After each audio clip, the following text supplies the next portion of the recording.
she is the Irish celebration at the Norfolk Library. So I'd like to introduce Annie Gill, actor, theater producer, first wedding doula in Ireland, comedian. The show is class. To you. Welcome, Annie. Hi, cheers. Thank you, Eileen. That was such a lovely introduction. Thank you so much. And thank you to Anne and Kelly and everyone at the Norfolk Library for hosting us this evening. It feels really, really special to be able to share a little bit of what I do and my life here in Ireland with my hometown. I've been living in Ireland for 10.5 years now, which is actually longer than I've lived anywhere else my entire life. So I guess it is really home, but whenever I think about where home is, it's obviously Norfolk. So this is a really big deal, and it's an even bigger deal that I had an excuse to dress up.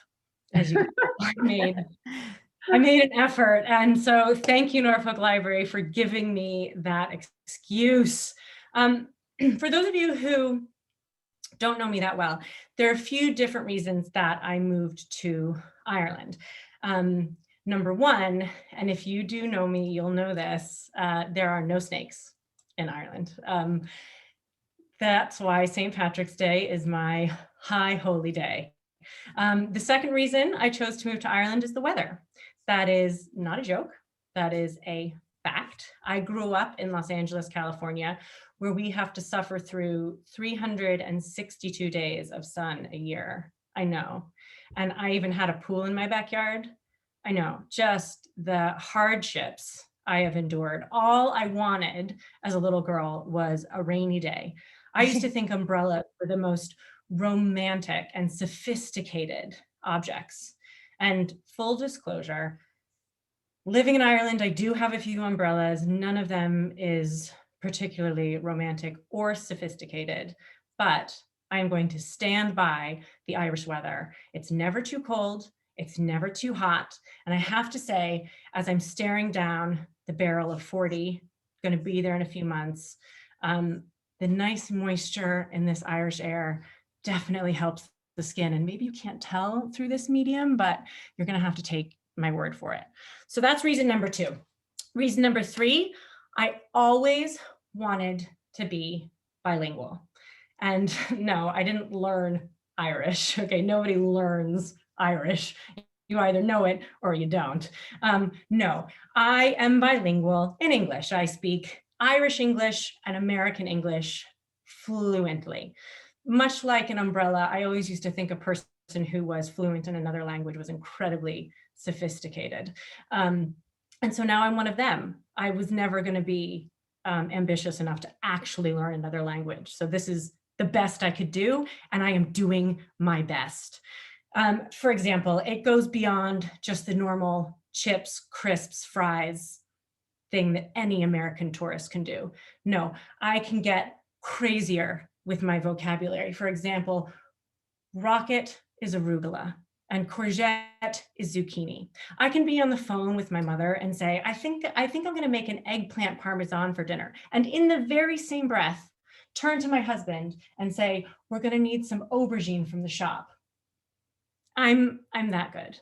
I know that I cannot say to my mother-in-law, I got the nicest pair of pants the other day. They fit so well, you are gonna love them. Because she would think I was talking about my underwear, which could be awkward for both of us. Doesn't matter anymore because over the last year, who even wears pants anymore? You know what I mean? Not me. I'm going to show you. No, just kidding. I'm not going to show you. Don't worry, Mom. That's as lewd as it's going to get this evening. Betsy told us we had to keep it clean. So that's as crazy as we're getting. There are some words that are different in Irish English and American English that have to do with children. And as I've been having children over the last 5 years, I've had to learn a lot of new vocabulary. For example, here in Ireland, my children sleep in a cot. And of course, in America, a cot is a camp bed. In America, my children would sleep in a crib. But here in Ireland, a crib is where you put the baby Jesus at Christmas time. But in America, we put the baby Jesus in a creche at Christmas time. And here in Ireland, I put both of my children into a creche 5 days a week for 3 hours at a time. So are my children Jesus? Maybe. I think it might be too soon to tell, but watch this space. You never know. There's another word that is becoming more in my lexicon at the moment, which is the word bold. Now, bold, pronounced the same in both languages and has the same meaning. And let's just say for this event, bold is an individual who is taking an ambitious stand towards something they want. And in America, this is a positive thing. If someone called you bold, that would be a compliment of sorts. In Ireland, it is the opposite. Children are not naughty and nice, they are nice and bold. And I think really the crux of our cultural differences is right there in that word bold. So don't say you didn't learn anything this evening. The fourth reason I moved to Ireland is because of my lovely Irish husband, Connor. And yes, he knows he's number 4th on the list. And yes, he's okay with that. I think for all of you who've seen normal people, I think we can all agree that there is nothing cuter than a kind, gentle, emotionally repressed Irishman. Am I right? Just a dollop of Catholic guilt. Ooh, perfect. So cute. And Norfolk knows about the cute Irishman. They have their resident Richard Johnston, who pretty much is the perfect personification. But I have to let everyone there in on a little secret now. Richard is not in Norfolk at the moment. He's here in Ireland. And the two of us have been running a long game. And we've decided that Ireland is going to take over the town of Norfolk, Connecticut. Now, hear me out. This is just the first part of the invasion. We thought the women should do it first because if anyone's going to get it done right, it's going to be the ladies. So welcome to the first step of the Irish invasion of Norfolk, Connecticut. Norfolk is the perfect town for the Irish people to invade. It's small, it has a pub, a music venue, and 2 churches. What more could we need?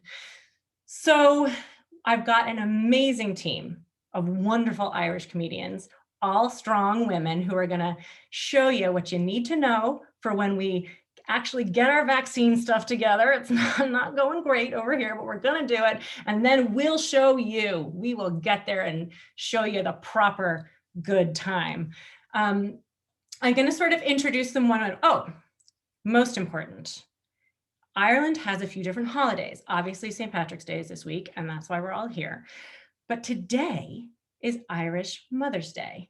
So officially for you guys too, since this is a takeover, it's Mother's Day there. And I would like to wish a very happy Mother's Day to my mother, Betsy Gill, and to all the amazing mothers over there. And to introduce you to the idea of the Irish mammy, we have the brilliant Sharon Mannion, who not only has an Irish mammy, she is an Irish mammy, and she knows many. So she is going to give you some insights into this paragon of Irish society. Ladies and gentlemen, put your hands together, put your feet together, go crazy in your living rooms for Sharon Mannion. Woo! I heard Emily there. I think she's the only person unmuted. Hi, everybody. Thank you for that amazing welcome that I couldn't hear, but in my mind was really amazing. It reminds me of a gig I did once, and the review I got said she didn't let the fact that nobody was laughing put her off. I thought that was quite nice. So as Annie mentioned, it is Mother's Day here in Ireland. So naturally, we've all been celebrating by just keeping as far away from our children as possible for the day, which is all that any loving mother wants. And I am an Irish mother, and I have an Irish mother. And if you know any Irish mothers, they're kind of known for their, let's say, their grounding behavior. And they don't like you to get ahead of yourself, which I think Louise is going to touch on that later. So my mother is from the west of Ireland, a place called Roscommon. Woohoo! I'll just do the woohoo for Roscommon myself. And to give you an example, you know, they do like to keep you grounded. For example, when my cat Smokey was run over by a van and killed, her way of telling me was to pull me over to one side and tell me there's something on the road you should go and have a look at. I did go and have a look, and I've been traumatized ever since, which is why I do comedy for a living now. So I wrote a song. I am from Roscommon. I don't know if anybody knows Roscommon. It's kind of like the North Korea of Ireland. We're all related to each other and there's no internet. But anyway, so I'm going to do it. Poor Smokey. It's in the comments. Poor Smokey. I know. I still haven't got over it. So this is a song about me turning into my mother, a very stereotypical Irish mother. So here we go. I make too much food for everyone. I talk too loud on the telephone. I immediately sit down when I get a text. I want to read it properly. I want to know what you're doing every day, then follow it by saying, but sure, I don't care. I love your brothers more than you.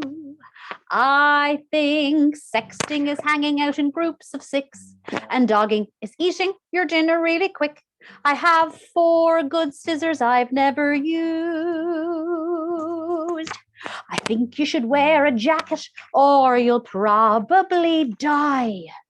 It takes me 7 days to say goodbye. Goodbye, bye-bye, bye-bye, bye-bye, good luck, see you later, take care, God bless, are you off, see you later, take it handy now, mind the road. Goodbye, bye-bye, bye-bye, bye-bye, good luck, see you later, take care, God bless, are you off, take it easy, take it handy now, mind the road. I voted yes in the marriage equality referendum, but I'm still not sure about your Uncle Brendan. I think Hamas is a Palestinian armed group. I don't like to talk about how I'm feeling. I have dirty dreams about Marty Whelan. It's kind of like the Irish Dr. Phil. I think Bob Geldof is a prick. A bit like Bono. I don't believe in allergies. They only seem to be around in the last couple of years, but I wish I could get rid of this all over body rash.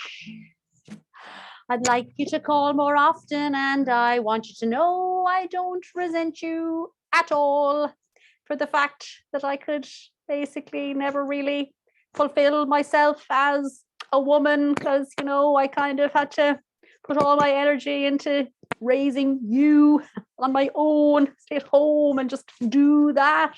Your father was a different time. He wasn't really a great help. It was just kind of me there swallowing my own hopes and dreams deep down inside myself and leaving them there like an untreated ulcer and hope they didn't burst one day and kill me. Goodbye, bye-bye, bye-bye, bye-bye, good luck, see you later, take care, God bless, are you off, take it easy, take it handy now, mind the road. Goodbye, bye-bye, bye-bye, bye-bye, good luck, see you later, take care, God bless, are you off. I don't want things to be awkward there now about what I said about resenting you. I do love you, but in that very Irish way that I could never actually tell you in case you grew self-esteem and turned into an American. Take it easy, take it handy now, mind the road. Thank you. Thank you. Thank you, please. Sharon. Thank you. That is for, if you're not Irish or if you don't know an Irish mother, that is extremely accurate. I think everybody who's with us here from Ireland tonight can attest to that. Next up, I'm going to introduce you to a Wonder Woman of the Irish comedy scene, a total superhero who has employed many of us over the last few years, and definitely one of the people who helped me and my comedy career very much. And she's going to fill you in on some other little important aspects of Irish culture at the moment. Ladies and gentlemen, please give a very warm welcome to Emily O'Callaghan. Welcome everyone to our very special St. Patrick's Day celebration show coming to you live from Dublin. Fáilte go héireann. Welcome to Ireland, everyone. You are all honorary citizens today, I'll have you know. Just like we plan to be honorary citizens of Norfolk next year, please God. I'd like to point out that this mark on my face is in fact an effort to paint a shamrock. There was some confusion earlier, but obviously my art skills aren't up to scratch at the moment. Apologies also to anyone watching who may have OCD. This could be triggering that I don't have a shamrock on the other side of my face. I'm sorry about that. But luckily I look pretty cool, so that should make up for it.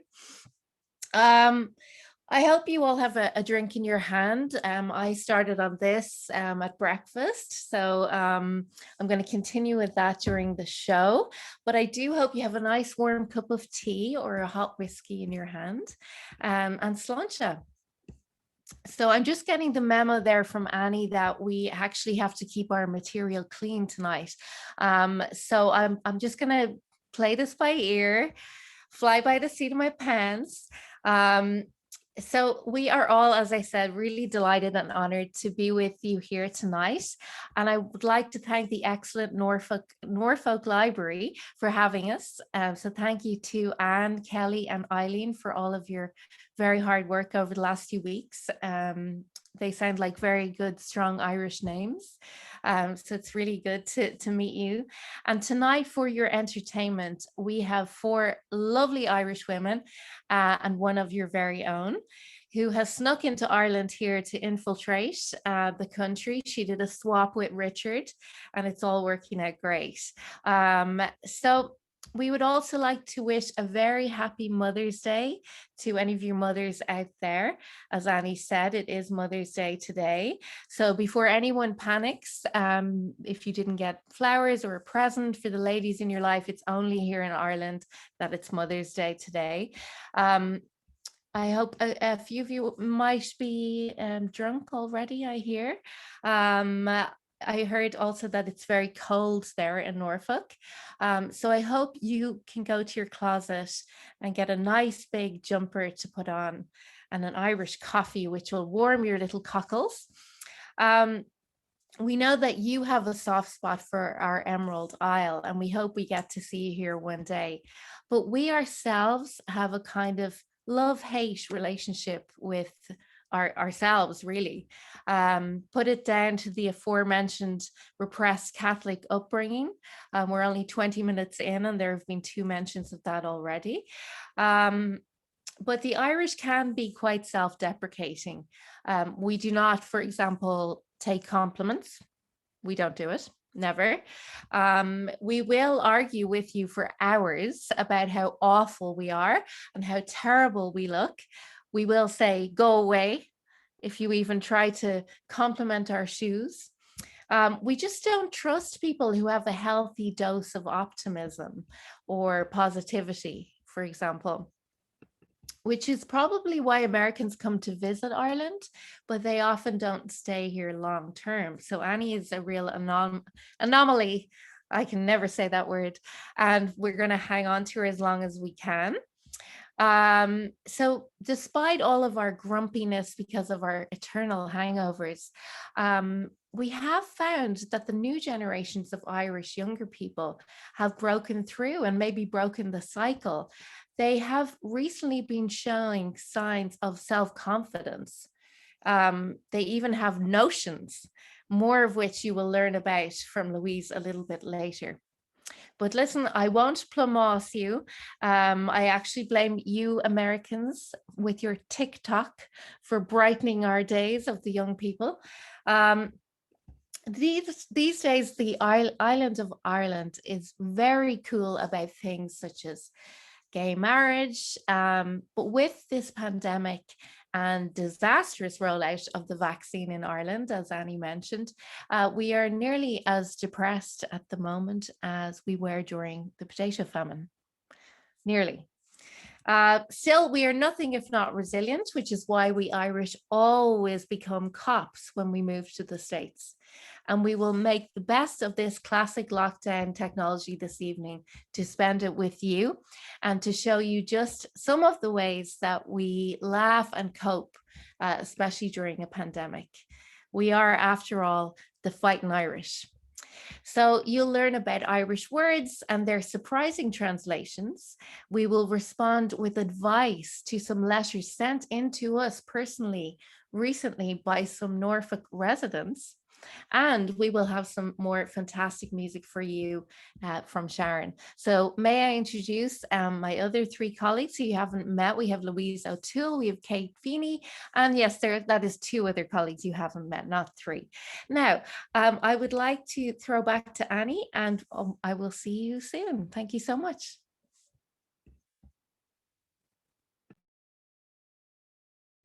Thanks, Anne. Sorry, I'm just trying to figure out. Yes, I'm back. I am on.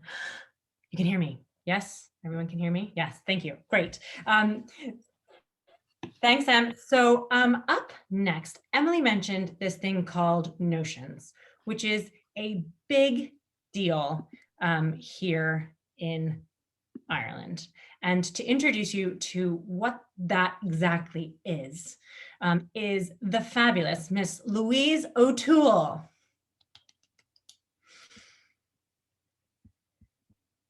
Thank you, Annie. I think I might have popped up on your screen accidentally earlier, so mightn't be the first time you're seeing me. But yeah, I'm here to introduce you guys to a couple of Irish concepts that are fundamental to the underpinning of the Irish psyche. So the first one I'm going to introduce you to, and it's been touched on before this, is the concept of notions. And notions really is this fundamental belief that you deserve or are even just mildly, slightly entitled to good things. That is just fundamentally not an Irish belief. In our history, what we believe that we're entitled to is oppression, depression, and maybe if you're lucky, a good session. They're the three things we're entitled to. Good things like fame or money or success, we're just fundamentally not entitled to them. And of course, you guys in America, you guys do, you have notions and you just don't really have notions in that you're not embarrassed to feel entitled to good things. And arguably, actually, the historians show that notions, the whole concept dates back to Irish immigrants in America. And they essentially sent home notions to Ireland. And sometimes they even returned to Ireland themselves and actually brought the concept of notions home. And it just fundamentally changed Ireland, you know. An example, or the best example that I can give of a person who displays notions is the frontman of U2, Bono. Now, I don't know if you guys know Bono. I imagine that you do. Bono, he has so much notions, he doesn't even have a surname, you know? He actually doesn't even have a first name. His stage name, Bono, that actually came from his nickname when he was a teenager. So he used to hang around in a surrealist street gang when he was a teenager. And they gave him the nickname Bonovox, which is actually the Latin for good voice. There's two pieces in there that indicate notions there now. First is a teenager with a Latin nickname. And the second is that he believed he was good at something. That's just fundamentally not an Irish nickname. So Bono, and then it leads to the fact that also, they came and had global success in the 1980s. In 1980s Ireland, you know, the audacity, the boldness, in fact, of them to believe that they could be successful globally. Absolute notions is what it was. And the third thing about Bono that displays the fact that he has notions is, I don't know if you've seen him recently, but is this concept of sunglasses, okay? In Ireland in the 1980s, we didn't know what sunglasses were. You know, if you were lucky enough to see a ray of light through the doom and gloom of the recession of the 1980s Ireland, you sucked that ray up and you appreciated whatever freckles, whatever wrinkles, and whatever skin cancer it gave you. You know, you appreciated it. There was no blocking it out, no sunglasses, no sunblock, or sun cream, as we call it here. And that brings us to the second fundamental Irish concept that we have and that underpins our whole psyche. And that is begrudgery. You might have noticed a little bit of it there when I was talking about Bono. But we love a bit of begrudgery. Like we do know that other countries, I mean, they have a little smattering of it, right? I mean, I think the Southern Italians probably begrudge the Northern Italians because they have more money and, you know, so on and so forth. But in Ireland, like, it's not a smattering, you know, we all have it and we love it. We love to begrudge people, you know, we'll begrudge them anything, you know, we'll begrudge them money, fame, success, good looks. But it's so fundamental to our psyche that we actually don't just begrudge people good things, we actually begrudge them bad things as well. Because in Ireland we actually love a bit of misery, to be honest. So if other people are having a more miserable time than us, I mean, we like to begrudge them. So COVID has actually been quite a good year for our national pastime of begrudgery. You know, there's been nothing else really to do anyway, but at least we always had our begrudging. It does lead though to for example, this year I had a friend who recently, 3 days before she was actually due to get her vaccination, her elderly granny in her 90s, she fell and broke her hip.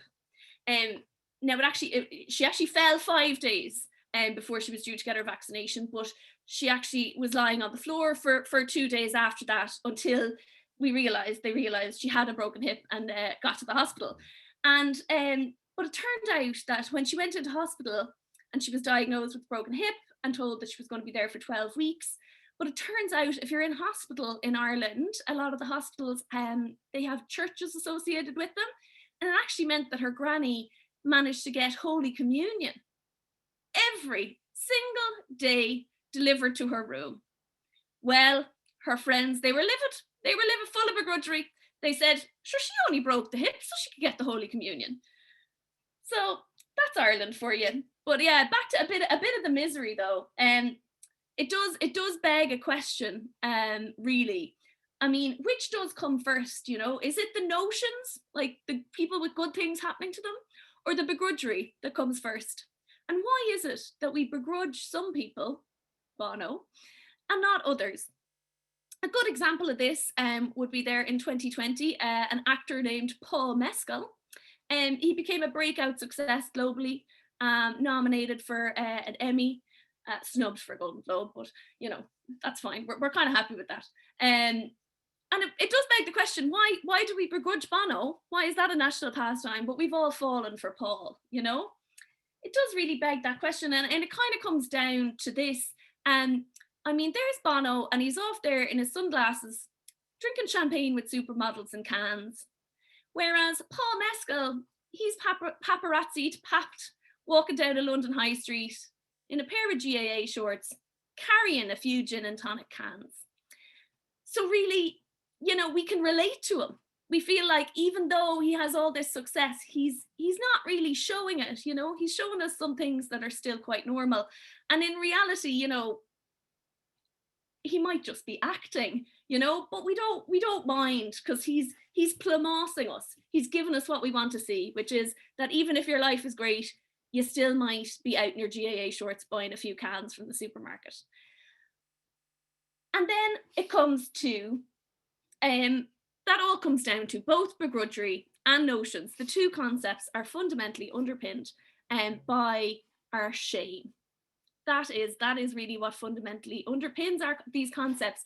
And it's no coincidence that Michael Fassbender, his first breakout role was in a film called Shame.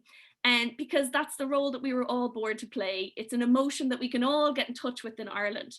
And that is, I mean, the most common Irish mammy phrase is, you should be ashamed of yourself. If they're giving out to you, you should be ashamed of yourself. And that brings us to a couple of concepts in Ireland that actually don't have a direct English translation. So I'm going to bring our resident American, Annie, on board to discuss some of these concepts with me. Hi, Annie. Hi. The first concept, and I'm gonna bring them up. So there's a couple of things in Irish that don't directly translate, and there's one of these that we do directly translate, but it doesn't make any sense. And I think you know that one, Annie, because you have kids and you probably do it a lot. And that would be this one here. Do we know what that is, Annie? No. It But do I do it all? Well, we'll give you, yeah. This one translates into it. Do you want to try and pronounce it there for us? I'm going to try it. Watch this, everyone. This is going to be funny. Tovart amach. Not too bad. It's tort amach, and it means giving out. So giving out in Ireland, it's not about distributing something like a vaccine, because we're clearly not very good at that. It's two different things. One could be to give out about something, which is complaining, which is our second, obviously, national pastime after begrudgery. And then the other one is to give out to a child, which is to give, to berate them, to scold them. And I think, Irish mammies are very good at doing that. And then the second concept so this one we directly translate, right, Annie? You talk about giving it, you give out to your kids now, right? Oh, yes, that has happened today many times already. And the second one, this one we don't translate at all, and it's kind of connected.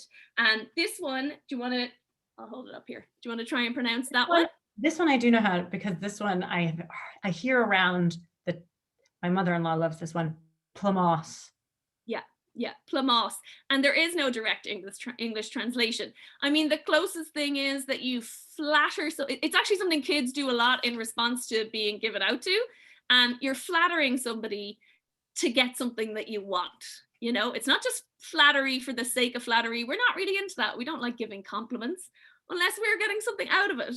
And when it comes to that, we're quite good at it. So it's really telling somebody something they want to hear. So it's quite a common thing that has happened today on Mother's Day here. We're all plumosing our mummies today, and give it a week, we mightn't be plumosing them so much. So we directly translate that into English and we just call it plumosing. Mm-hmm. And then the second couple of phrases. So Irish language is kind of interesting. I want to underpin this one with also the fact that other languages have not just Irish, but other languages can have a funny relationship with colors. And the best example I could think of for that was in English, when we talk about wine. We have two types. Well, okay, excluding rosé, which you guys seem to, I think, invented. Hampton's water, is that a thing? We have two types of wine. So we have our red wine and our white wine. And if we think about the actual color of white wine, is it white? Or is it, the color of the urine of somebody who's mildly well hydrated? It's probably the latter, but it just doesn't sound as appetizing. So I'm prefacing this for these two phrases here, okay? So I don't know, Annie or the audience, if they want to take a guess at what either of these might translate to. If anyone in the audience does know any Irish or wants to take a stab, not at pronouncing it, but at what they might mean, just go for it and type it in. I'm gonna make a mockery again of the Irish language, and I'm gonna say that the first one is roan glass. Yeah, pretty close. Roan glass, yeah. Okay, and then fear gorm. Fargurm. Same. So I don't know. Pretty close. I'll check if there's any guesses from the audience here on what these two are, with my little hint at the beginning. So I don't know if there are. So we will go with this one first. Okay. So this one here is a roan is a seal. And glass is actually our national color. It's the color that you'd mostly associate with Ireland, which would be green. Yeah. I don't know if you guys have seen any green seals around, But we don't have any particular species of seal in Ireland that are green. This is actually the translation of a grey seal, which we have loads of. So we just decided we were going to call a grey seal a green seal. Maybe it was a colorblind person who saw them first and they got named a green seal. So then that brings us to the second one. So actually a far is just, it's a man. That's just a man. So far, this can be far, it can be dinna, which is person, it can be dini. And the second one is actually blue. So that color is blue, Gurum. And this is not a reference to Avatar the movie. That's actually the translation of black man in this case, or black person, or black people. And the history behind that is not that they were so cold when they arrived that they turned blue. It was actually that black had a really negative connotation. It's not just, I guess, a color. It kind of has some metaphorical significance in Ireland. And Far Dove really always stood for like the devil. If you have a bad mood or you were depressed, it was also, dove was associated with that. So in order to not have a negative connotation with the translation of black people, we actually translated as blue people. So there is some learning for you. And then the last one we have, these are a couple of creatures, okay? So I'm gonna get you to try and pronounce these, and I'd also like some guesses in the comments if people. You're gonna have to give us some hints in the comments. Okay, so the first one, yeah, the first one on the left is a real doozy. Smugarle Roin. Pretty close, yeah, pretty good. Smugarle Roin, I'm getting better. And Bowen Day. Bowen Day. Pretty good. So I'll give you some hints on these ones, guys. So this one here, there's a movie starring Saoirse Ronan. That was nominated for the Oscars a couple of years ago, and it was a coming of age movie about a teenage daughter and her mom. That's just a little hint on that one. And this one featured heavily in an episode of Friends, where they were at the beach. And the episode is actually just called after them. It's called The One with the This. So I'll see if there's any guesses coming in here. So someone said a colored squirrel. Yeah. Alex said colored squirrel. So trying to think of any other hints. Yeah, the movie. Saoirse Ronan movie is a good name in the movie. It's the name that she gave herself in the movie. It's not her actual name, and it's named after a creature that we would teach kids about, and they might. And it's also ding, ding, ding, ding. That's my anticipate. And also, we should and a couple of others. Ladybird is actually the translation of this. But to give you a background on what the actual direct translation of this is, bow actually means a cow. And when we put ifa, the N at the end of a word in Irish, it makes it small. So it's actually a small cow, which I think ladybirds are very, very small cows. I don't think anyone's mistaking the ladybird as a cow. And then the second word actually means God, though. So that's actually a little cow of God, which is funny that Greta Gerwig named her movie after it, because that's what most Irish mothers would actually refer to their children as. They're little cows from God. Sure, I'm #blessed. And then this last one here, any guesses? This was the one which featured heavily in an episode of Friends. It also would sting you, and there's certain species of this that might actually, the sting of them might kill a human. Yeah, it's a jellyfish. Right? Yeah, jellyfish. And again, the direct translation of this one, I love. So if you remember earlier, we had a green seal, which doesn't really exist, a gray seal. Was a row, an oro for the N. So this is a row in. So because we put a word before it, it just adds an extra. We just like to add letters into our words just to confuse people. So it's actually, it's a seal, but the first word is actually snot. So the direct translation of a jellyfish in Irish is seal snot. And you could just imagine somebody down on a beach in the west of Ireland in the Gaeltacht seeing a jellyfish or a load of jellyfish washing up on the shore and thinking, they can't be creatures. That must be a seal with a really bad head cold. That seal has COVID. So thank you guys. I hope you learned a little something. It's been great to be here. Thanks, Louise. I also, that was also very selfish of me to ask Louise to do all those words because my oldest child is going to be starting school in September and they speak Irish for a certain amount of time every day. And so if I don't start brushing up myself, I'm going to be left behind in my family with the Irish. So yeah, I wasn't lying earlier when I said it is very hard to learn, but I guess after 10 and a half years, I'm going to have to start diving in. So thank you, Louise, for helping with that. Next up, we have a real treat. We have two Irish agony aunts. Emily, who you met before, and Kate Feeney are going to be playing our agony aunts. And Sharon Mannion has two questions that came in from the Americas. And they're going to give you two views from two very different Irish women about what the advice for these letters might be. So I'm going to bring back Sharon and Emily and introduce you to the wonderful Kate Feeney.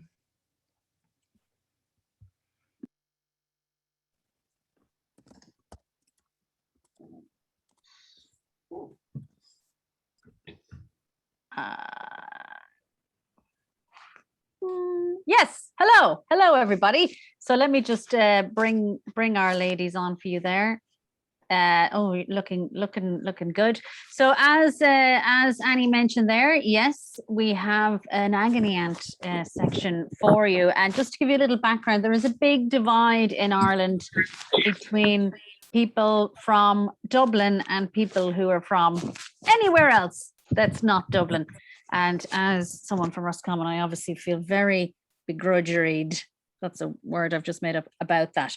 So just to introduce our guests here, we have Annie Way, is a writer of a tell-all column on the hidden world of the modern Irish housewife, which challenged the traditional image of the Irish woman. And her most recent book was called Live Aloud by Annie Way. And then we also have Constance Wright, a writer for the Irish Women's World magazine, which is called Wool, and the sacristan of her local church. You're very welcome, ladies. I'm going to get stuck in here with the first question, if that's all right. So this is from Born to Run in Norfolk. I'm writing for advice about my running. For many years, my twin sister and I have run together, but I would very much like to run solo. How do I tell her? I have been going for secret solo runs at night, even in disguise at times, but the secrecy and the additional running, of course, is taking its toll. Please advise. That's from Born to Run in Norfolk. We'll start with you, maybe Annie, shall we? Or who wants to take that first? Great question coming in there. And hello to everybody in Norfolk. Born to Run. I have only ever really run twice in my life. Once when I mistook a smoke machine for a fire at a disco, and once, of course, for my marriage, which I document in my most recent book. But that means I can't advise you, sort of athletically speaking, on this. But having grown up in a house with 11 siblings and one bathroom, yes, I can empathise with you in terms of desire for privacy. My own sister, Doreen, who Mammy actually dropped into the baptismal font, she was like a shadow to me growing up. I couldn't even enjoy an ice cream without her asking for a lick. So I relate to you, and I'm tempted to give you the same advice that I actually would have employed with Doreen those many years ago, and simply bite her leg. But I do get the sense that you don't have much of the fighting Irish in you, just because you have a sort of an Anglo-Saxon politeness to your letter. No offense to you there. But what I would say, what do I suggest? I would deploy a classic Irish tactic, and this has been talked about earlier, very stealthy. That is self-deprecation, Born to Run. So what that means is just that you make little of yourself until she does truly think less of you. So say something like, dear sister, I'm all aches and pains trying to keep up with you. You're better than me. You always have been better than me. Mammy loves you more than she's ever loved any of us. You were born first. I can't keep up. It's best if I go solo. That's one option. The other option, of course, another classic Irish option, is to bring up a previous drama between you. For example, did she unfairly profit from the will of a relative? Did she get Auntie Una's pearl necklace? Bring it up. Every time you go running, bring it up. And she'll eventually stop talking to you. So hope that works for you, Born to Run.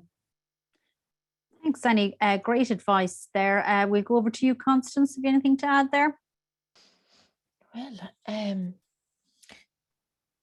Well, I'd like to say hello, Mary or Max. If you are the elder of the two, I can fully understand why you want to have some time away from your sister, who probably arrived into your peaceful life when she was born and caused chaos. You reminisce about that at times.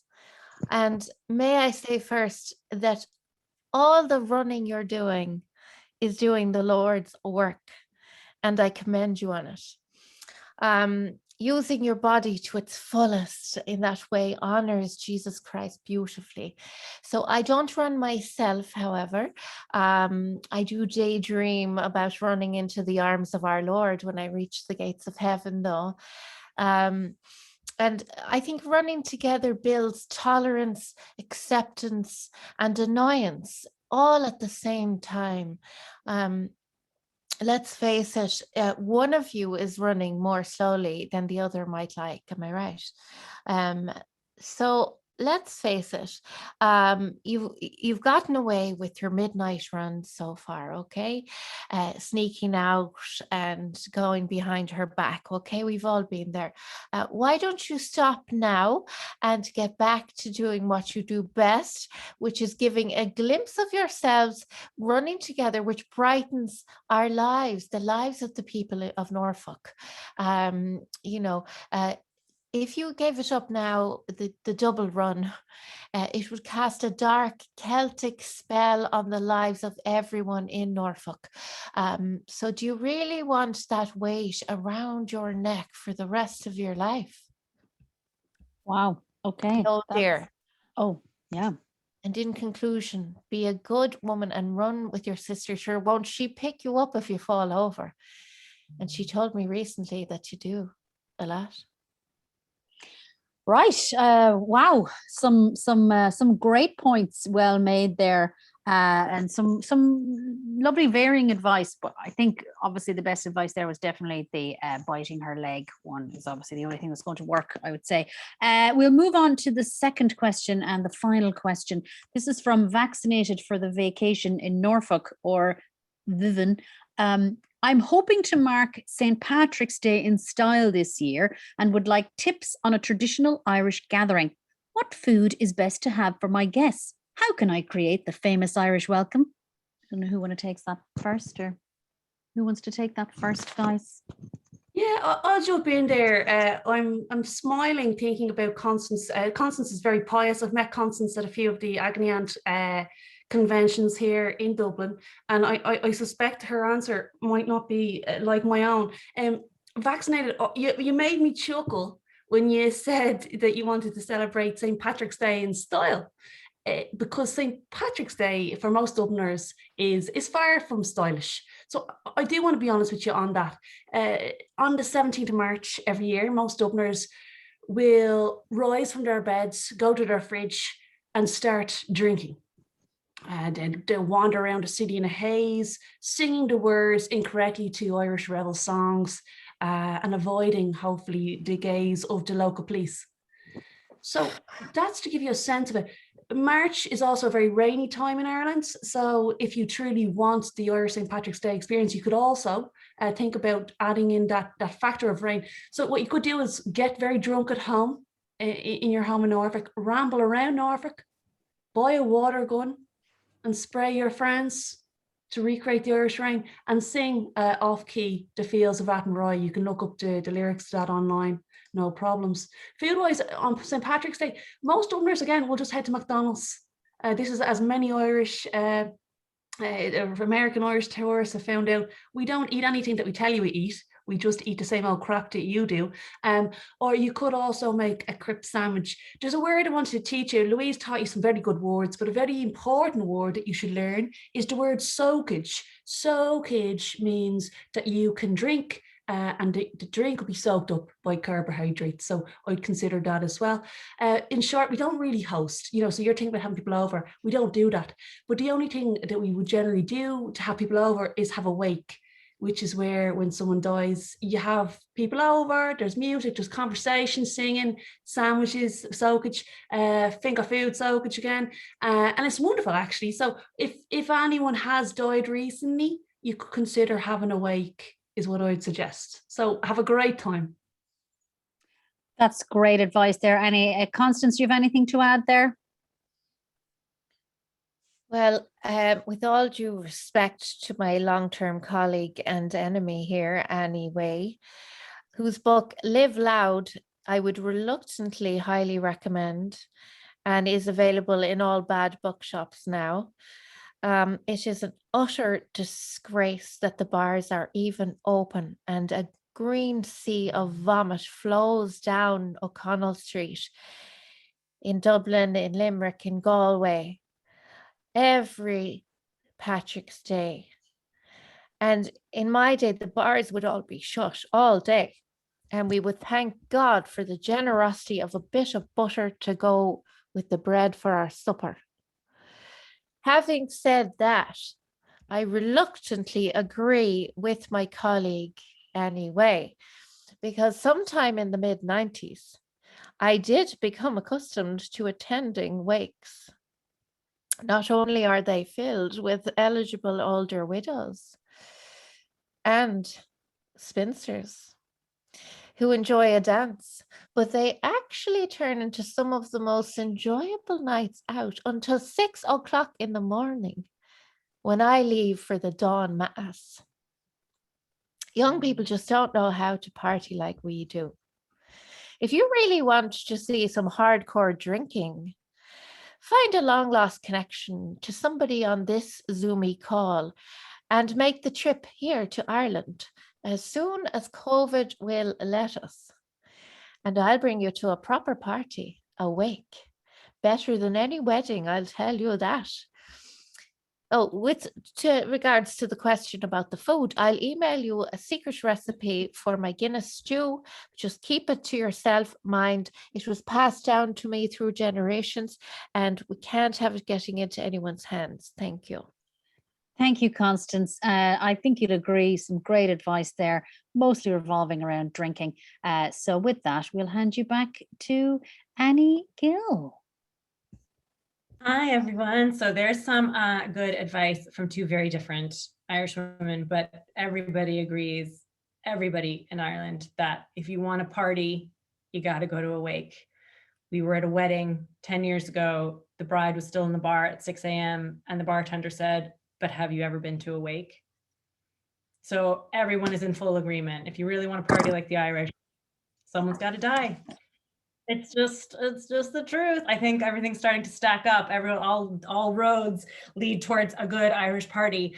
And to play us out this evening, and to fully cement the fact that we have been Richard and I have been feeding information about Norfolk to Irish people for years, and we are fully ready for this takeover, vaccine allowing. Sharon has written an Irish ballad, a love song, if you will, to the town of Norfolk, and we're all going to perform it for you now. So I'm going to welcome back Sharon and Louise and Kate and Emily, and please, everyone at home, if you feel like joining in, please do grab an instrument and get ready to sing your hearts out. Thank you, Anne. Just to give you a little bit, we are going to finish with this typical Irish ballad.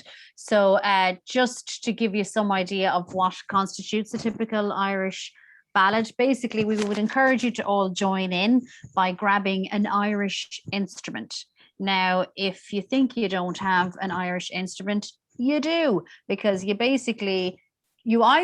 all Irish instruments are essentially grabbing a dead animal and blowing into it until it makes a noise.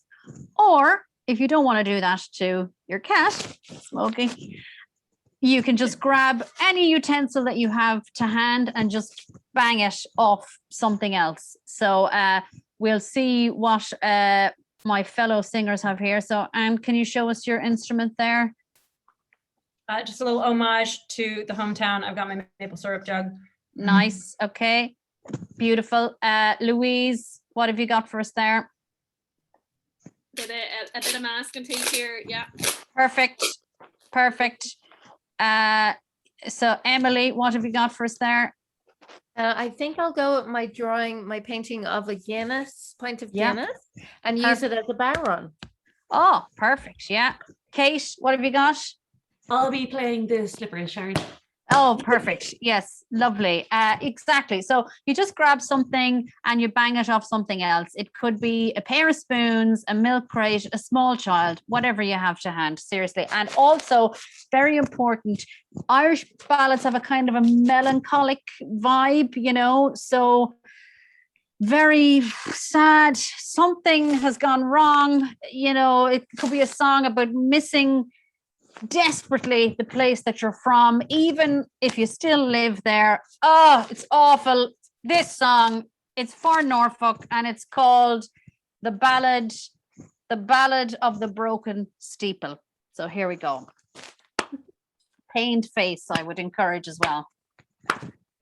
Oh, I wish I was back home in Norfolk, spending some time with my people.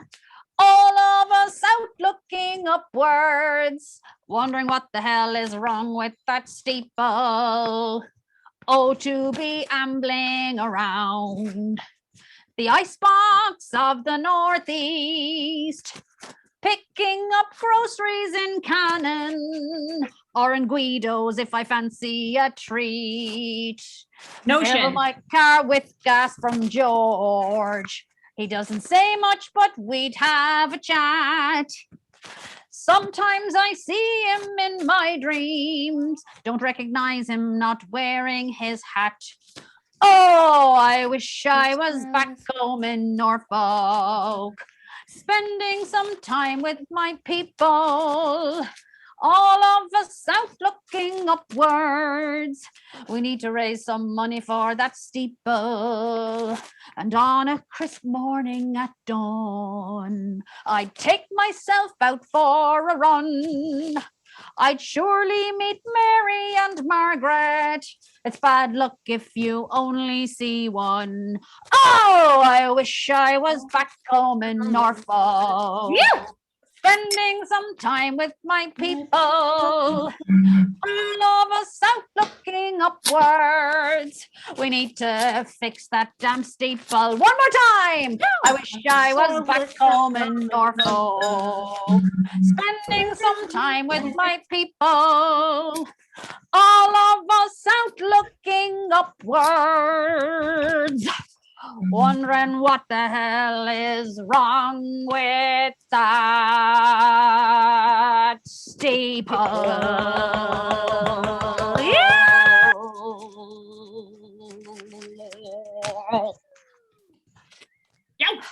Yeah. And then everybody would burst into tears and erupt into a massive amount of applause. Fight. That's it. Fight. A massive fight. So I just want to thank again the Norfolk Library for hosting us and for inviting us to do this gig. I want to thank these 4 amazing Irish women who've tolerated an American in their ranks for a long time. They are Sharon Mannion, Louise O'Toole, Emily O'Callaghan, and Kate Feeney.